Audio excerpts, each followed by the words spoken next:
So I wanted to let you know, first of all, I was able to reserve this room for a final exam review session. We decided Thursday was the day that like suited the most folks, right? Was I correct in that, I think? And so we'll record it on Zoom. So like if folks can't be there, like they can still hear what was discussed. But yeah, so next Thursday, I have something that starts at 6:30 and it should be wrapped up by 7:30. So I'll mosey on over here at 7:30.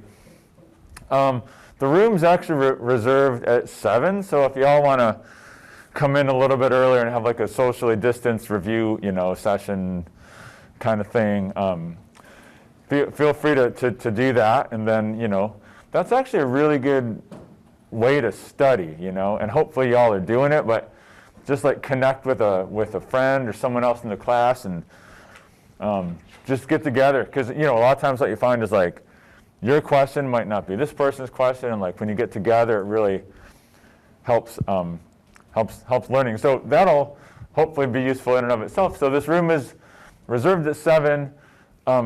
Again, if you want to come in and compare notes and stuff till 7:30 with each other, that would be great. The review sessions usually seem to work the best like when you've done some studying, so you know kind of like what parts of the course material are a little confusing. And I'm happy to, like if you want me to pull up a PowerPoint from this date or whatever, I'm happy to do that too. But of course you can get that from our the YouTube videos now. But so it would be most beneficial to y'all to have a look over your notes, to think about what you want to find out more about before that day. And I didn't look on our syllabus when our actual final exam date is. I know it's on the syllabus, but I can check on it for next class. Cool. Well, I found an internet-ish fish joke. I don't know. That's kind of funny. It says you'll never believe what this worm was caught doing. And, just trying to get them. All right, well, I also found an interesting celebration GIF. Before we move on, I just wanted to mention, so I've had a couple folks email about checking their grades. And I have all your quizzes except the most recent now, graded and on Moodle. And so today I'll enter this one, and then the last one we had, which was in my backpack, so I didn't have it, so I couldn't enter it. So I'll put those on there. So you can go onto Moodle and see, we don't have a lot of grades in this class, but you can see your 2 midterm grades, and you can see all of your celebrations of knowledge. Remember that your lowest 2 celebrations of knowledge will be dropped. So probably the best way to think of it is like, what percentage of those celebration of knowledge points do you have? But before you figure that out, drop the 2 lowest, because the 2 lowest are not calculated. So just the way Moodle is, like I have to enter all those grades, but whatever your lowest 2 are will be dropped. But I don't know what the lowest 2 are yet, of course, so for now I've just got them all on there. And yeah, so there'll be 2 more celebrations of knowledge entered on there by the end of the day. So take a look at that. If there are dates, okay, if there's a blank for that celebration of knowledge, I'm going to try not to confuse anybody here, but I'll probably fail. If there's a blank for that celebration of knowledge, it means you were excused for that one. Okay? If there's a 0 for that celebration of knowledge, it means either you took it and got a 0, or it means that you weren't there and I didn't have any like excused absence kind of thing.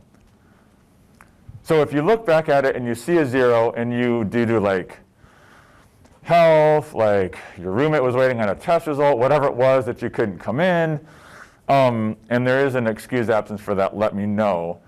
Again, I would much prefer it if you let me know ahead of time. But if there's one on there that you missed for an excused absence, just let me know and we'll talk about it, okay? All right. Cool stuff.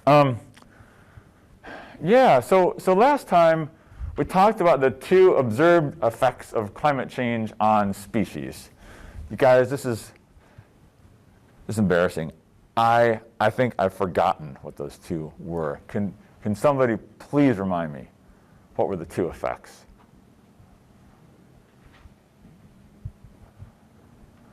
You're just going to let me, you're just going to leave me hanging, aren't you? You're like, I don't know. You're supposed to know that, not me. There were two. I remember that much. What could? Oh, it's right in front of my face. That's the question. This is the question. Well, it's not really a question, it's a statement. What? Migration and adaptation. So migration, yes. So migration to the poles or higher, that's right, you reminded me. Yeah, migration to the poles or higher elevation. What was the other one?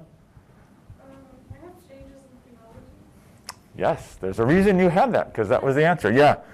So these were the two. Oh, I guess I could have just clicked it and it would have showed up anyway, but.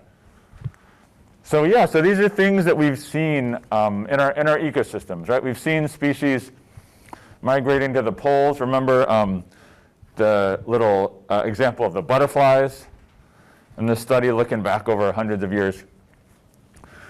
And then the second was changes in phenology, right? In phenology, what's phenology again?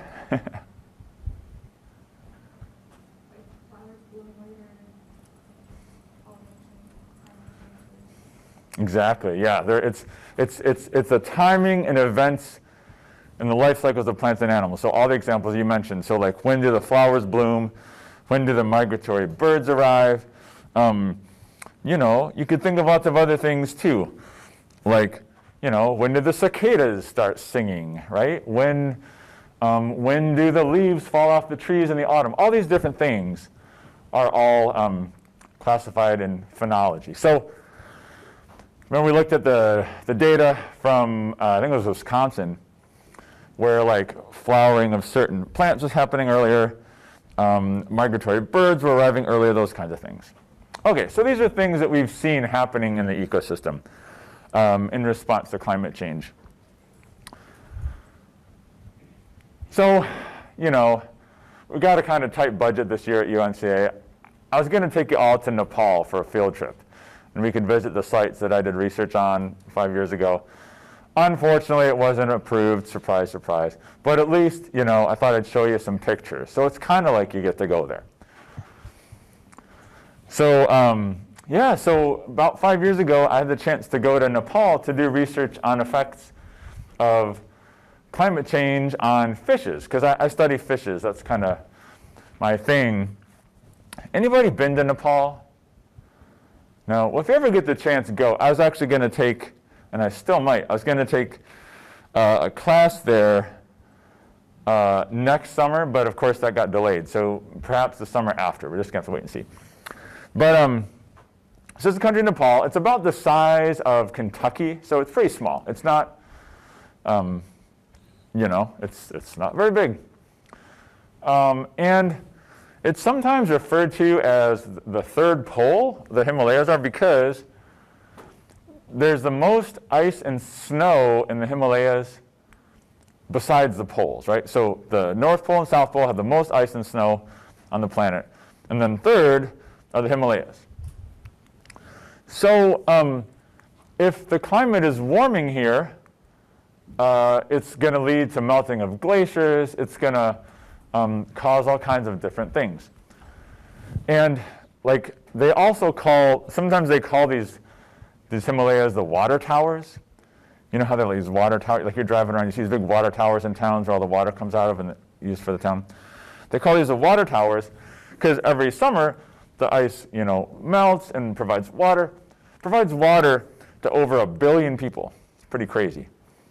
But there's approximately 3 billion people that rely on the water here for like food that they eat or electricity that they use. So like hydropower or food. Okay, so this is a picture of this river called the Kali Gandaki River. It's where I did my research. Pretty beautiful place to go. It's really amazing. But here's the thing about Nepal. The southern border here is like a humid subtropical jungle. So it's like, think of like, I don't know what the closest humid, think of like Louisiana, Think like the bayou of Louisiana, like that kind of temperature, right? But then up in the northern part are the highest mountains in the world. So it would be like driving, and it's like, I don't know, 100 and some miles across here. So it would be like driving from here to Charlotte and going from a tropical jungle to like a glacier like way up on the top of the world. So it's crazy. The whole country is kind of slanted like this, right?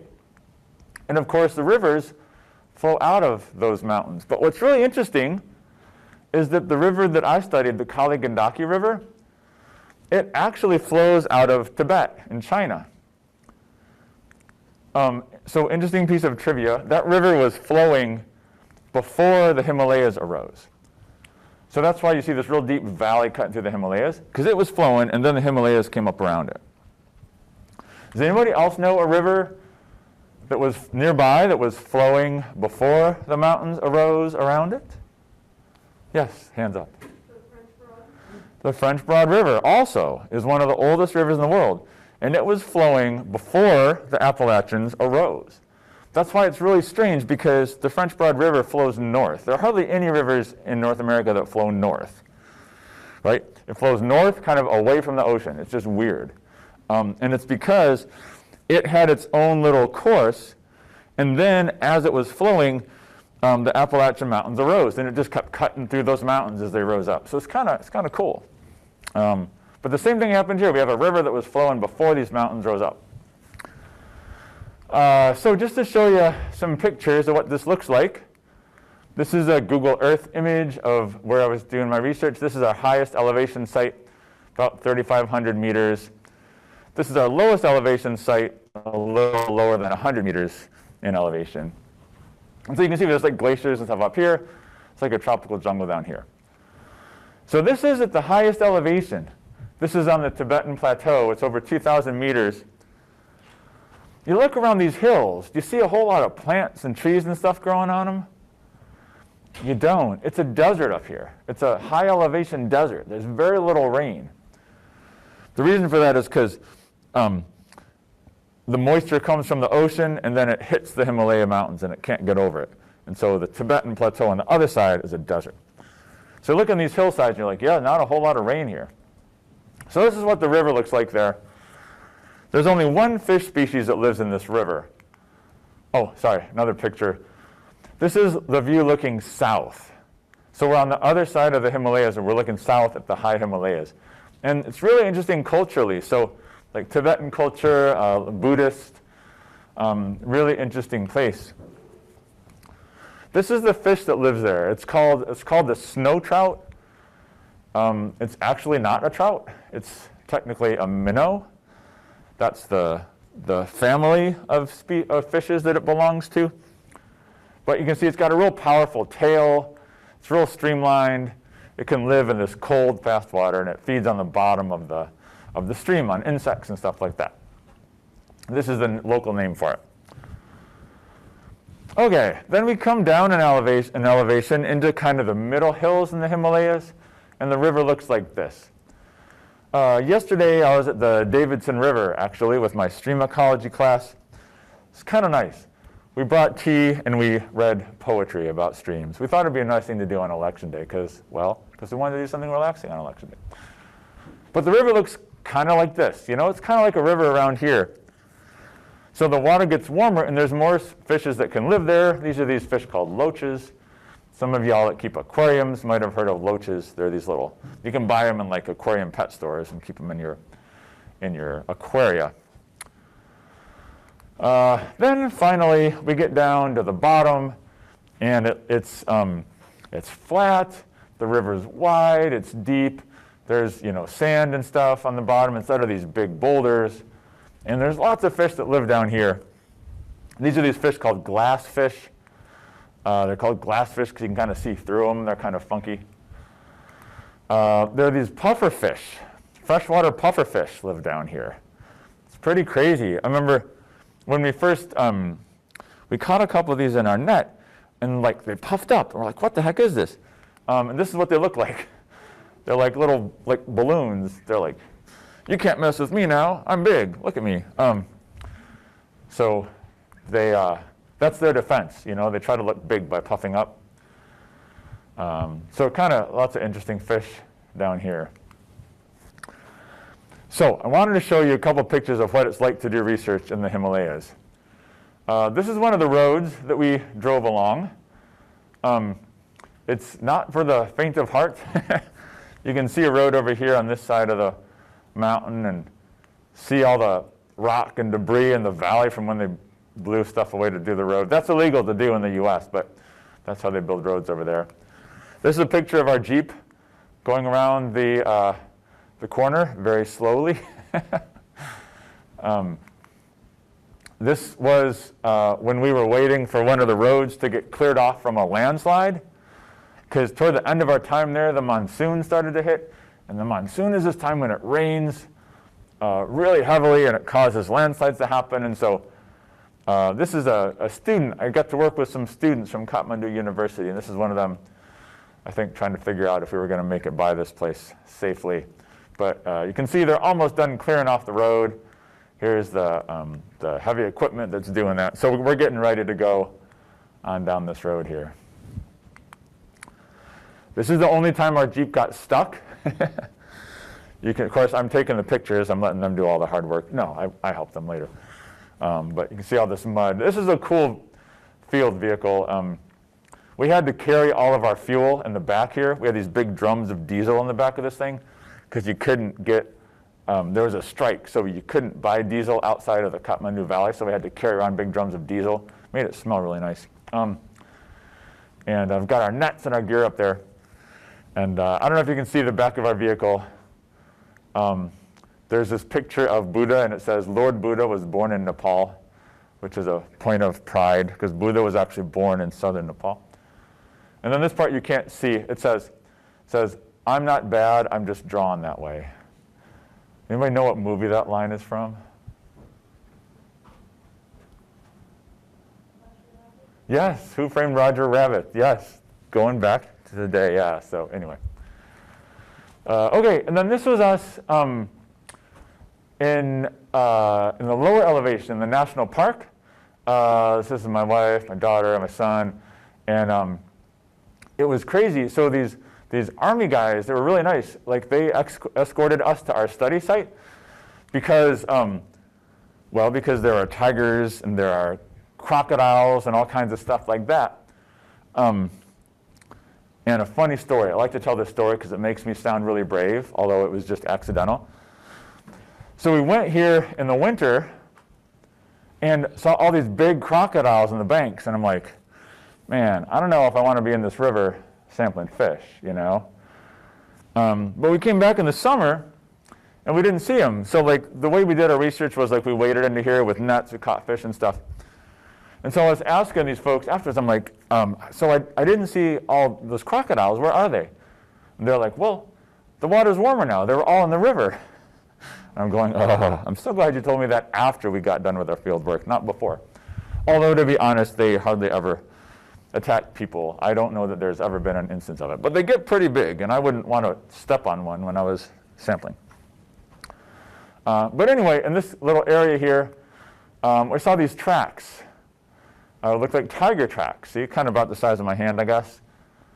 But I thought it was super cool because there was like, see like the big set of tracks and the smaller set of tracks?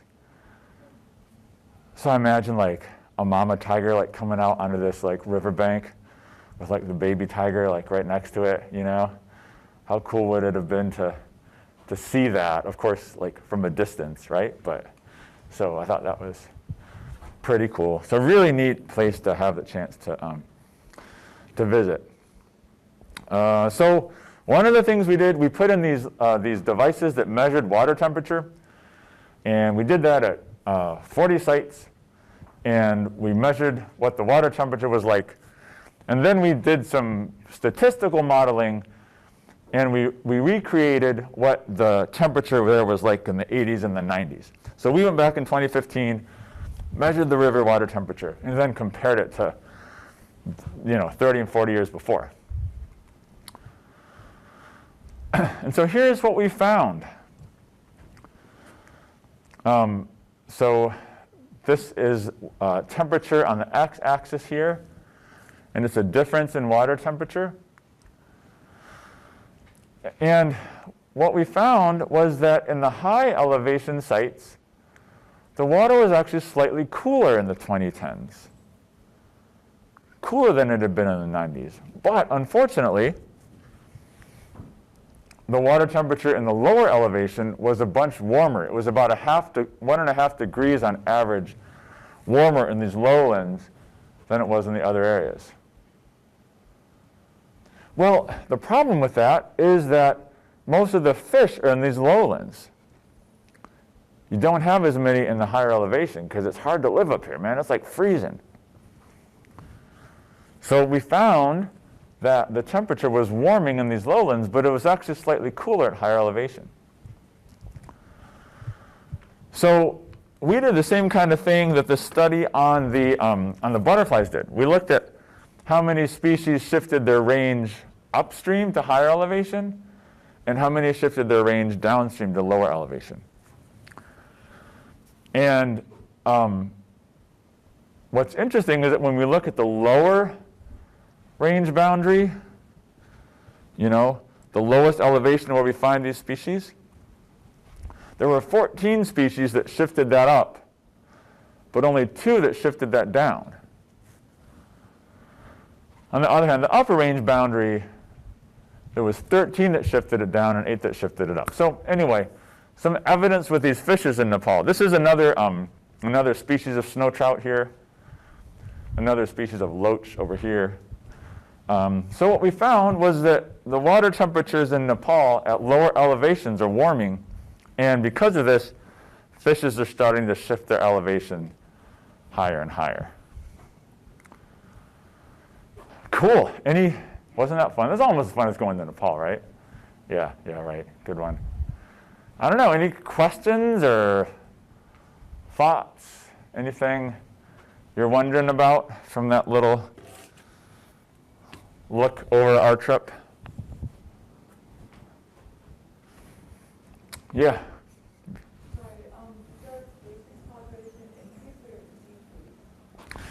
Yeah, that's a whole other presentation. So the average number of fish species per site decreased. So there has been a decline in the numbers of species. And we've written a couple papers that are being submitted to scientific journals right now, documenting like this, the temperature change and what it's meant for the fishes, and also the fact that there are, on average, fewer species per site now than there were in the 90s and the 80s. Yeah, so that's a pretty common trend. Yeah? So speaking in terms of species diversity, would that mean that like there wasn't enough genetic diversity for some species to like prevail with this temperature changes in the water? That's a really interesting question. So when you find fewer species at a site, it could be for a number of reasons, right? It could be because they left to move someplace that's more fitted to their needs, right? It could be that they were eliminated from whatever disturbance. There's no data on the genetics of these species, but just looking at the sites that lost the most species, we think that overfishing is playing a pretty strong role, because the picture I showed you of the national park, sites in the national park were doing pretty well. They hadn't lost that many species. Now, waters in the national park warmed just like the other parts did, but the fact that they didn't lose as many species suggests that there was something going on there. Like, the national park's protected, you're not supposed to fish in there. And so the fact that those sites had more species than the other sites suggests that maybe overfishing played a role, but it's probably a number of things. Yeah, but so anyway, yeah, it was real fortunate of me, the chance I had to go. And I know it's not inexpensive or easy to travel abroad, but if you ever get a chance, just do it, because it's a really great chance to kind of see different ways that you can live as people and learn a lot about people that have totally different experiences than we do. One of the big things that I learned from, I think I told you I was in the Peace Corps back in the 90s in Nepal as well, right? One of the big things I learned is just that, like, just because somebody might not have as many material things as we do, doesn't mean that they won't be happier than us. And when you see people in that situation, becomes clear, at least to me, that we don't just get our happiness from material stuff, which our society here kind of tries to convince us that we do need to be happy. But anyway, and that's an important point as environmental scientists too, because we know that we can't keep taking more and more and more stuff from the earth. So it's nice to know that that's not really intimately connected with our happiness necessarily. Cool. Any other questions on any of this? Before we chat a little bit about energy. All right. All right then. All right. Cool. Yeah, so humans have always been after energy, right? Like whether it's fire or, for a long time we hunted whales all over the earth to get their oil, because that was the only way we knew how to make light, right? Was by burning whale oil in lamps. And so getting energy for our societies to use has always been a big part of what we're about as a species. And it's, like everything else, right? It's showing its influence all over the globe. So this is a composite image of nighttime aerial photography. Of course, this isn't one because the entire Earth is never dark at the same time.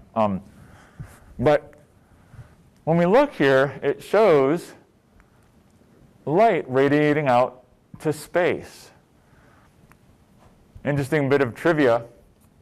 We waste somewhere between $1 and $2 billion every year on light that just is emitted out to space. It's not lighting us down here. So I don't know. What are some any patterns that jump out to you when you look at the amount of light around the planet?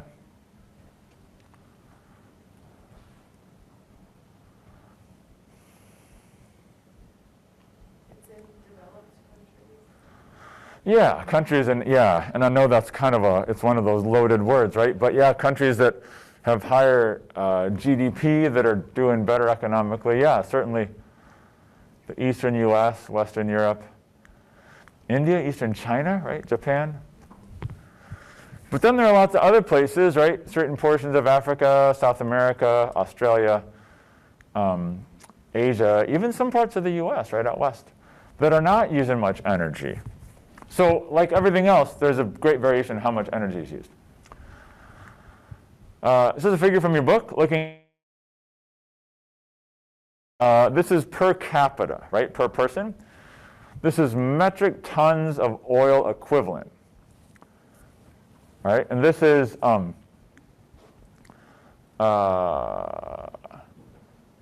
per year. So this is how many tons of oil we all use per year. And in the States, on average, each of you uses about the equivalent of 7.5 tons of oil a year.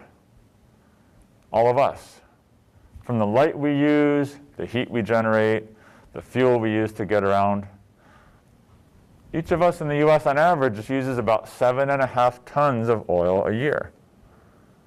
That's an equivalent, right? So it's not all, it comes from different sources, but it's the equivalent of 7.5 tons of oil a year.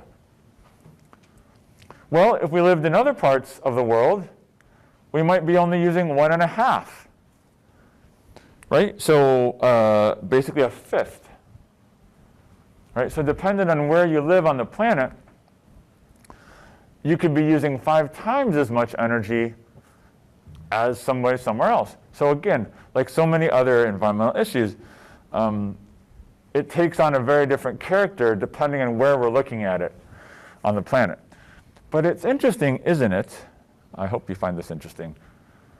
that like countries that we look at as sort of like similar to ourselves, like culturally and economically, can still differ a fair amount in energy use, right? So like Western Europe, which in a lot of ways is similar to the States culturally, economically, those kinds of things, and yet uses close to a half of the energy per person on average.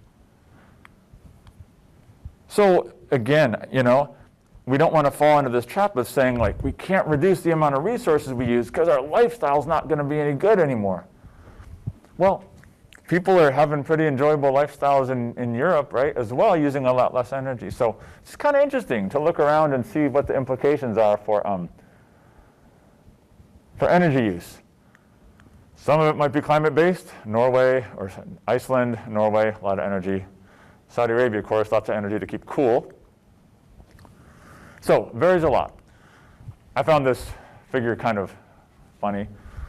Energy use per year, El Salvador, 5.3 billion kilowatt hours. Ethiopia, 5.3 billion kilowatt hours. Nepal, 3.28 billion kilowatt hours. U.S. decorative holiday lights, 6.63 billion kilowatt hours. Just, you know, just putting it in perspective for y'all. I have nothing against decorative holiday lights, I just want to say. It's just, you know, kind of keeping it real, you know. All right. There's a lot going on in this diagram, but I like these next two diagrams because they're very big picture. They think about where we get our energy from. So this whole square is all of our global energy use. Currently, in 2019, what percentage of our global energy use is coming from fossil fuels? 80%, right? Our global economy is very geared towards using fossil fuels. So our global energy consumption is about 80% fossil fuels.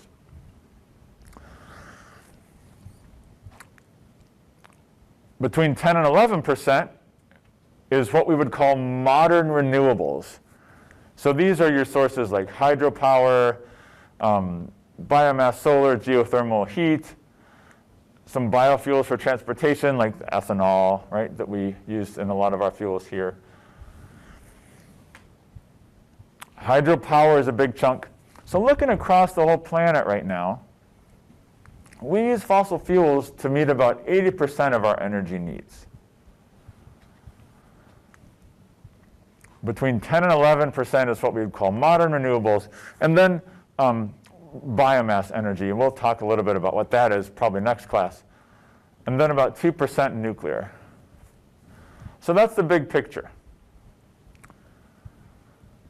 And so, of course, every time we burn this, right, it's carbon below ground that's being put up into the atmosphere, right? However, so that's a snapshot. Now, there's going to be a lot in these figures. I just kind of want to give you a couple of take-home. I'm a very visual person, so I'll just try to kind of give you a couple of take-home messages here. Despite the fact that the vast majority of our energy use is from fossil fuels, the trend as far as growth of energy is more toward the renewables, right? So from 2006 to 2016, overall energy use increased, of course, right? Our population increased globally. Economic development happened. So yes, our energy consumption increased overall. But the share of renewables of like 4.5% is faster than the share of fossil nuclear energy, which is about 1.4%. I think it's important to remember that we're not going to switch things overnight, right? Like, it's just not going to happen. But we want to be trending in the right direction, and that's what's been happening globally, right? That modern renewables, percentage-wise, are increasing at a rate about 3 times that of fossil fuels. Of course, there's more fossil fuels to begin with. But this bottom chunk here, which is our renewable part, is becoming a bigger proportion slowly. Now, let's go from energy as a whole and just talk about electricity consumption, right? So energy as a whole, we're talking about burning fuel for our cars, lots of other things. But if we look at just electricity, again, fossil fuel and nuclear, a little bit less, right? 78%. But notice we've included nuclear in the equation here now. All right, so we've combined these two. So fossil fuels proportion a little bit less. The good news is with electricity, we're up about 22% renewable globally. Where is most of that renewable electricity coming from, based on this cartoon?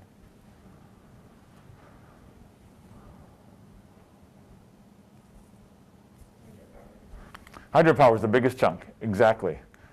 Right? So of that 22%, about 16% is hydropower. And so that's where we build dams on rivers. We create pressure behind the dam. We run that water through down through a turbine, turn that turbine, and it generates electricity. So yeah, so really hydropower is a pretty massive contributor to electricity worldwide. It's about 16%. And these other pieces, wind, solar, photovoltaic, a much smaller chunk. They're growing fast, but they're a pretty small chunk right now. Hydropower, super important. So the take-home message there is that when we look at the electricity in particular, the story's a little bit better as far as the renewable proportion, right? We're up about 20% or so. Okay? Awesome. Just to show you another trend, again, total amount of electricity used from 2008 to 2018 has gone up. However, the share of renewable capacity, again, is growing faster than the fossil fuel share. So it's not going to switch overnight, but it's increasing at a rate faster than fossil fuels. So we're trending in the right direction again. Here's a figure at our total world energy consumption. Blue is biofuels. What do we mean by biofuels? What comes to mind when I say biofuels?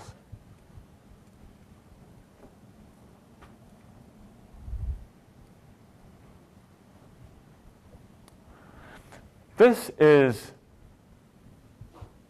recently dead organic matter. Things like burning wood, or fermenting corn for ethanol and burning ethanol, or creating biodiesel from soybeans. Right? It's things like recently dead organic matter and biofuels. That's contrasted, of course, with fossil fuels, which are long ago dead organic matter.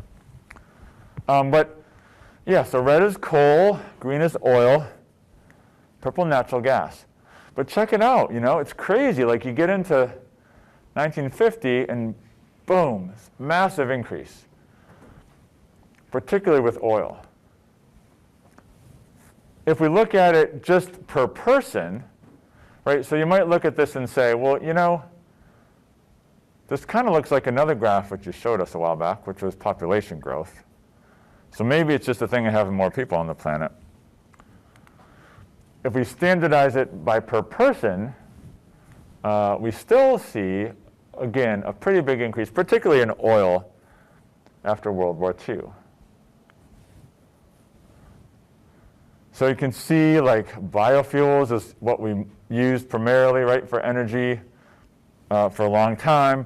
Then we started to integrate coal into the mix, then oil, and then recently natural gas. This blue sliver here is hydroelectric, and then the orange there is nuclear.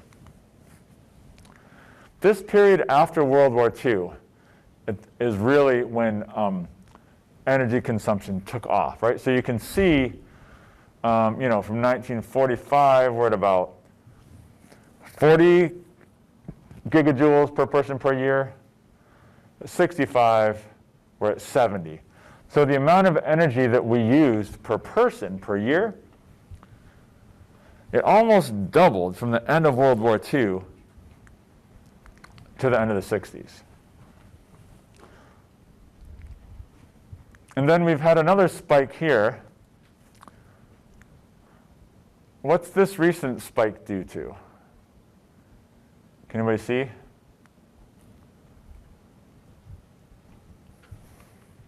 This is one of those stacked graphs, which can be kind of hard to wrap your head around.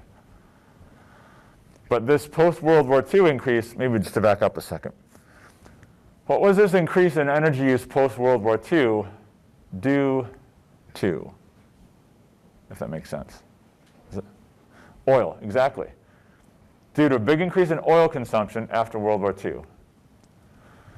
We've had another kind of spike recently, in the early 21st century. What has that been due to? Coal, yeah.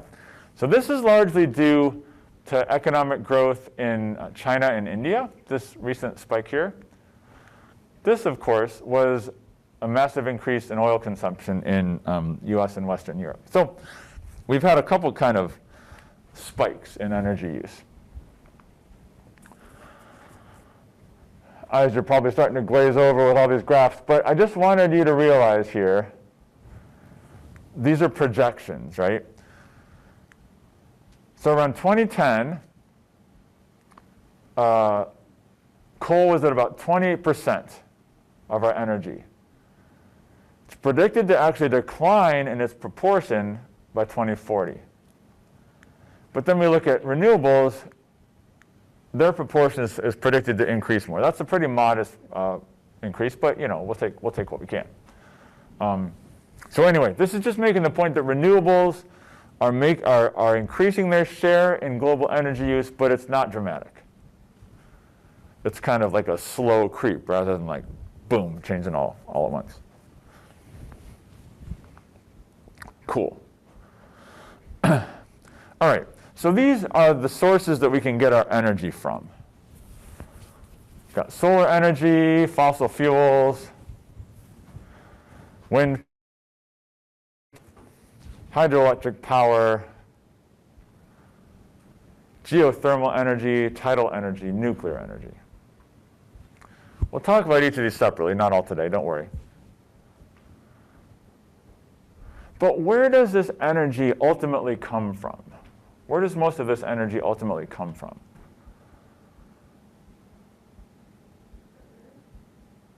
The Earth? So yeah, a lot of it definitely comes from the Earth.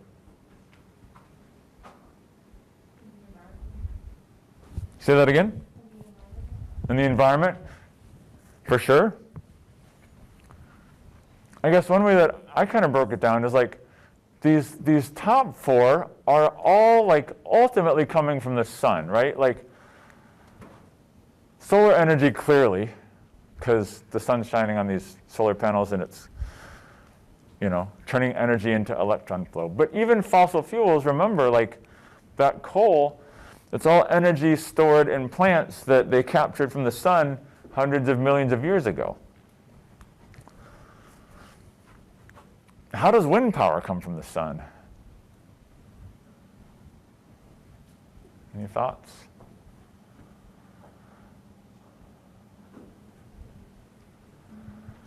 When we think of like what drives our weather patterns, it's like, yeah.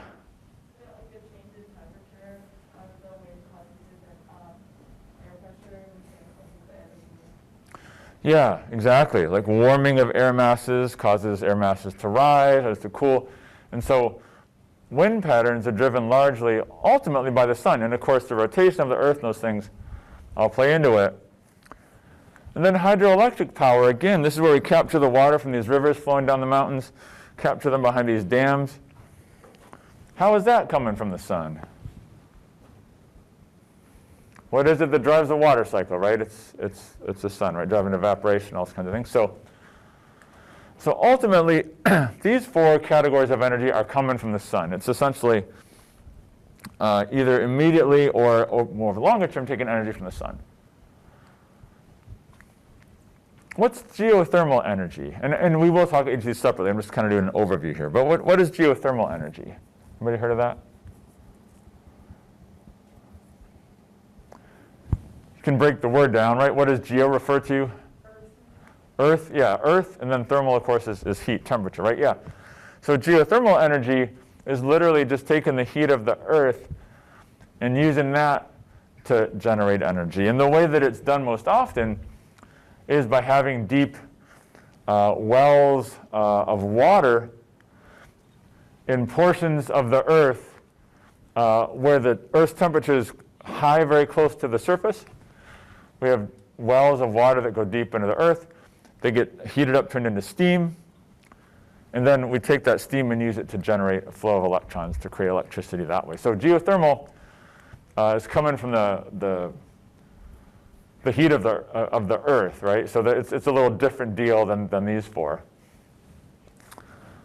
And then, tidal energy, right? So the tide is largely, almost entirely driven by the moon, right? But there's actually a slight solar component too, but mostly driven by the moon, right? So the moon's gravitational pull pulls the water of the ocean, right, back and forth over the 24-hour cycle. And so what you can do, kind of like with hydropower, is you can use the force of water moving back and forth to turn a turbine and generate electricity. So tidal energy is being driven by the gravitational pull of the moon. And then, of course, nuclear energy is kind of a whole different deal. It's generated by literally breaking apart the fundamental components of matter, right? So literally like breaking up the nucleus into its subatomic components, and when you do that, it releases lots of energy. So nuclear energy is kind of a different deal from everything else. So it's just interesting to think for me, that like this is where we're getting almost all of our energy right now. But like there's all these other ways that we could also harness the energy. Like so many things, right? Like tidal energy, right? Like how many places do you see facilities harnessing tidal energy? Like not many. So there's all kinds of potential in all these different sources as well that we could potentially take things from. Cool. All right. So one way that we need to break down our energy consumption, as we've talked about a little bit already, is by renewable and non-renewable. And we need to define that a little more clearly. So to do that, we're going to break renewable down a little bit further into a couple different categories. So we can talk about perpetually renewable energy sources. What do you think we mean by a perpetually renewable energy source? What does perpetually mean?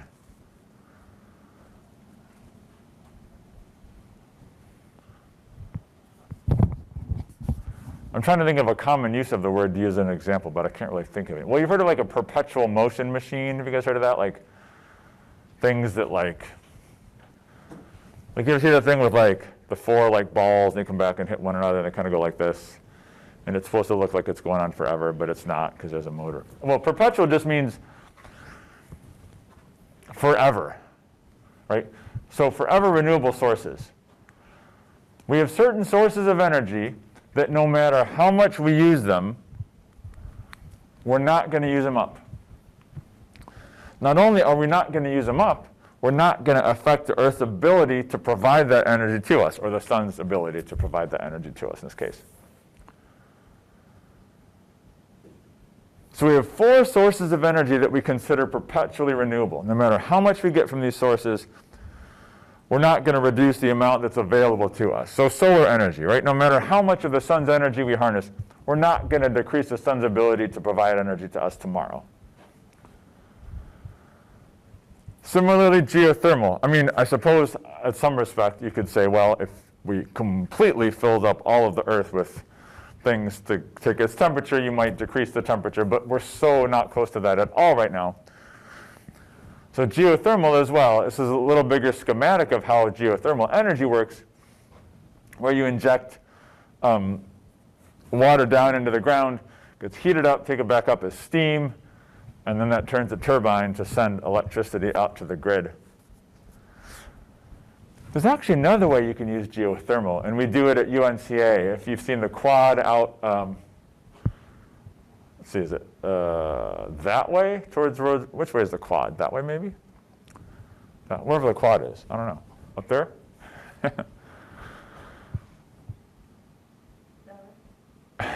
This is so funny. If you go out straight this door, you're going to go over through a crosswalk and go straight over to Mills, like you're going to Ponder and Dunder. But Did you say Dunder? Yeah. Okay, I didn't know it was the name of a building. Sorry, go ahead. If you, I don't know what's through this door down there, but if you go up a set of stairs and shoot out right here, it shoots out from the quad. Okay, that sounds good. I have to come that way from my chem class, which is right before here. That's why Dr. Brock's enthalpy is still on the board. Because of where the quad is? Oh, because it teaches here. Yeah, I see. Good point. All right, so yes, wherever the quad is, the cool thing about it, one of the cool things, in addition to the fact that there are cool like Adirondack-style chairs scattered around the quad, so like you can sit there and hang out. Another cool thing is that we have pipes that go way down underground, like 100 feet underground, and then we pull air out of that to heat Rhodes, Robbins, and Hall. Because the cool thing about the ground is like in the summer when it's really hot, the ground is cool, relatively speaking. In the winter, when it's pretty cold, the ground is warm, relatively speaking, right?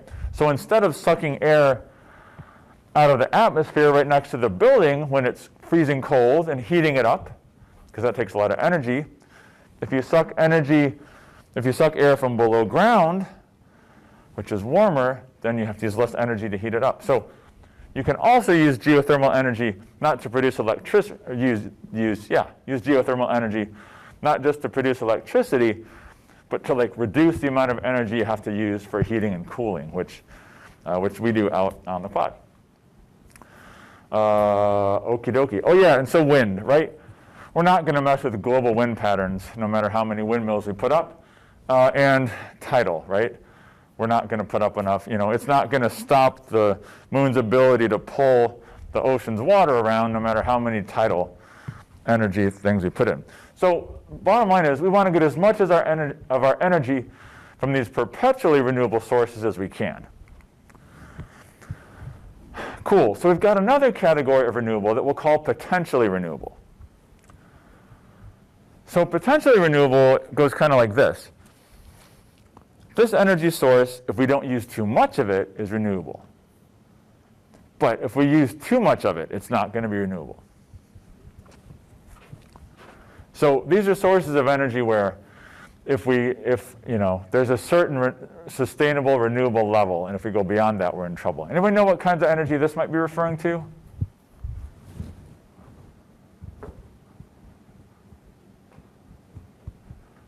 Do you know that feeling when you don't know something and you're about to know something and you may know something? So fossil fuel is an interesting one because you could argue that like if we used it at a low enough rate, like it would be formed at that same rate, which is true, but the problem is the rate of formation is so slow that like we're nowhere close to it. But that's the principle, right? That's the principle. The principle is like, if we use it at the same rate that it's produced, it's renewable. So the first one is biomass. And you can think of it this way, like, imagine that I cook on a wood stove, or well, no, let's just say I heat my home with a wood stove, and I want to only use the wood that like grows on my property, and let's say I have a few acres. So I've got all these trees planted on my property, and they're growing every year, and I'm burning wood every year. So if I burn wood at exactly the same rate that it grows on my property, then it's renewable, because I'm not going to be decreasing the tree biomass on my property. I'm just, however much grows that year, that's how much I'm going to burn at my wood stove. But if I start burning more than is grown every year, then it's no longer renewable, right? Then I've started to decrease the amount of wood that I have out there. So most biomass is in this category, like stuff that's growing year to year. If we just use how much is produced every year, then it's renewable.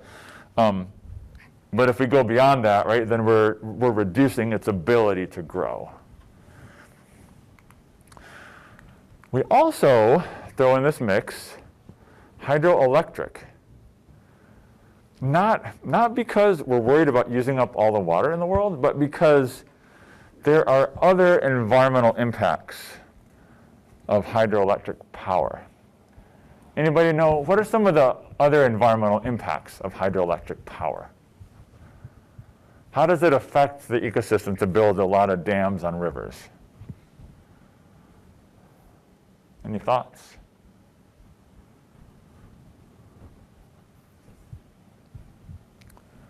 I'll give you a hint. Some populations may be constricted during production. Yeah, I was about to go there. So like, Explodes, flooding. say that again. If a dam explodes or floods. That is a problem, and it's actually interesting. So we built a lot of dams in our country, again, kind of post-World War II, and a lot of those dams are getting to the end of their life cycle. So we either have to repair those dams or take them out, and in a lot of cases we're choosing to take them out before they fail. But yeah, so like I study fish, right? And out west you have big populations of salmon and things like that that are economically important, they're culturally important, they're important to the ecosystem. But you guys know what the fish said when it bumped into the cement wall. What did it say?